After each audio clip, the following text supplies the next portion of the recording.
আসসালামু আলাইকুম ওয়া রাহমাতুল্লাহি ওয়া বারাকাতুহু। আজকে আমাদের কাছে এমন একটি রাত আসতে চলেছে যেই রাতকে আমরা শবে বারাত বলে জানি। হাদিসের পরিভাষায় যাকে বলা হয় লাইলাতুন নিসফি মিন শাবান।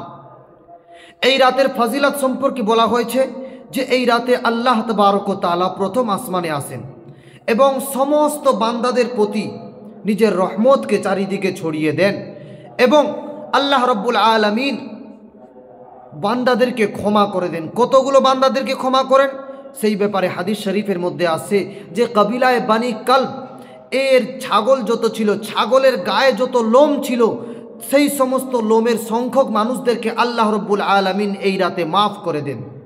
কবিলায় বানি কালব অর্থাৎ তাদের প্রত্যেকটি ঘরে ঘরে এমন একটি গোষ্ঠী ছিল যার প্রত্যেকটি ঘরে ঘরে ছাগল ছিল 100-150। আল্লাহ তাবারক ওয়া তাআলা আমাদেরকেও মাগফিরাত করে দেন, বলেন আমিন।